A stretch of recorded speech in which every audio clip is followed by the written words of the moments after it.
আসসালামাইকুম। এবার নিউজিল্যান্ড এবং পাকিস্তানের থেকেও বেশি টাকা পাবে বাংলাদেশ। সো বাংলাদেশ এবার কত কোটি টাকা পেল সেটি আজ জাস্ট আপনাদেরকে বলবো। প্রথমত এই বিশ্বকাপে সব থেকে বেশি প্রাইজ মানি ধরা হয়েছে, সেটা কিনা আইপিএল এর থেকেও বেশি। আইপিএল এ মূলত 20 কারোর দেয়, যেটা কিনা ভারতের টাকায় বাংলাদেশি টাকায় প্রায় 25 কোটি টাকা হবে, কিন্তু এবার বিশ্বকাপে প্রায় 29 কোটি টাকা চ্যাম্পিয়ন দল পাবে এবং রানার্স আপ পাবে 15 কোটি টাকা। সো সেক্ষেত্রে বাংলাদেশের যেটা হয়েছে সেটা হচ্ছে প্রতিটা ম্যাচের জন্য এক একটা দল প্রায় $30,000 পাবে, যা কিনা বাংলাদেশি টাকায় প্রায় 35 থেকে 40 লক্ষ টাকা। সো সেক্ষেত্রে বাংলাদেশ ম্যাচ জিতেছে প্রায় 3টা ম্যাচ, সেক্ষেত্রে বাংলাদেশ প্রায় 1 কোটি টাকার মতো পাবে 3টা ম্যাচের জয়ের জন্য। এবং সুপার এইটে যারা উঠবে তাদের ক্ষেত্রে রয়েছে আলাদা আলাদা ভাবে টাকা। সো সুপার এইটে যেটা বাংলাদেশ উঠছে সেক্ষেত্রে বাংলাদেশ প্রায় 3 কোটি টাকা পেয়ে যাবে। সো সব কিছু মিলিয়ে বাংলাদেশের ঝুলিতে রয়েছে প্রায় 5 কোটি সামথিং, 5 কোটি প্রায় 69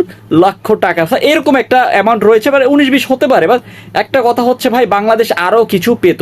সুপার এইটে বাংলাদেশ যদি আফগানিস্তানকে হারাতে পারতো আরও কিছু অ্যামাউন্ট পেতে পারতো, কিন্তু এখন ভাই সে কথা আমি বাদ দেই। কারণটা হচ্ছে ভাই, মাশরাফি বিন মুর্তজা একটা কথাই বলছে, আজকের ম্যাচটা যেটা দেখছেন সেটা হচ্ছে মাশরাফির মধ্যে একটা জাস্ট ক্লিয়ার করে দিচ্ছে। সো মাসের মধ্যে এইটা বুঝাইছে যে ভাই আমাদের টার্গেট ছিল 12 ওভারে 12.1 ওভারে আমরা ম্যাচটি জিতে যাব, কিন্তু সেক্ষেত্রে কি হয়েছে, আমাদের ম্যাচ তো জিতি নাই, কিন্তু আমাদের ভাই আমরা যদি 50 রানেও আউট হইতাম তাহলে একটা বুঝাইতে পারতাম যে ভাই হ্যাঁ আমরা 50 রানে আউট হয়েছি, কিন্তু আমরা সেমিফাইনালে যাওয়ার লক্ষ্যে ব্যাটিং করছিলাম। কিন্তু কি হয়েছে, কিচ্ছু হয় না। আমরা সেমিফাইনাল তো গেলামই না, আমরা নিজেরাও ডুবলাম, একটা ম্যাচ থেকে হতাশা নিলাম, কিন্তু দিন শেষে আমরা আফগানিস্তানকে জিতিয়ে দিলাম। হ্যাঁ, আফগানিস্তান জিতছে, তার থেকে বড় ভালো লাগছে সেটা হচ্ছে অস্ট্রেলিয়া উঠতে পারে নাই। কেন?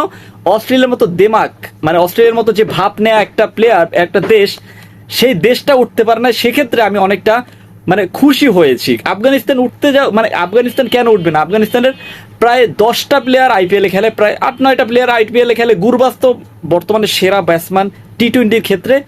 জাস্ট একটা কথাই বলবো ভাই, আফগানিস্তান তার যোগ্য মূল্যায়ন পেয়েছিল, যোগ্য তাদের ক্যাপাবিলিটি রয়েছে, তাদের সুপারস্টার রয়েছে, সে কারণেই উঠছে। কারণ বিশ্বকাপে তারা এর আগে অনেকবার মাথা নত করে চলে গিয়েছিল, কিন্তু এইবার আর আপসেট হয় নাই। বাংলাদেশে কি করা উচিত? বাংলাদেশে মূলত হাতুরো সিং হাটাও একটা ইস্যু নিয়ে আসতে হবে, কারণ তিনি সিনিয়র প্লেয়ারদেরকে দেখতে পারতেন না, যার কারণে তামিম ইকবালও বাদ পড়েছিলেন। এবং এখন সেটা বাদ দিতে হবে, আমাদের সিনিয়র জুনিয়র পন্থা বন্ধ করতে হবে।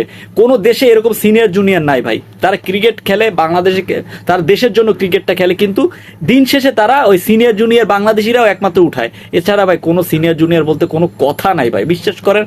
এইবারের বিশ্বকাপে যেটা হয়েছে, বাংলাদেশে প্রায় 5 কোটি টাকা, 5 কোটি প্লাস টাকা ইনকাম করে চলে এসেছে। আরও পেতে পারতো, কিন্তু পায় নাই আর, আনফর্চুনেটলি। যাই হোক, ভিডিওটি ভালো লাগবে। আপনার কি মনে হয়, বাংলাদেশের ল্যাকিংসটা কোথায়? বাংলাদেশ কোন কোন বিষয়ে ভালো করলে বাংলাদেশ পরের বিশ্বকাপে ভালো করবে এবং ভালো ভালো কিছু ক্রিকেটাররা চলে আসবে? এই বিশ্বকাপে আমার সব থেকে তাহিদ হৃদয় বলেন, রিশাদ হোসেন বলেন, তাসকিন আহমেদ বলেন, মোস্তাফিজুর রহমান বলেন, সবারই খেলা ভালো লাগছে। স্পেশালি ভাবে রিশাদ হোসেনের খেলা বেশি ভালো লাগছে।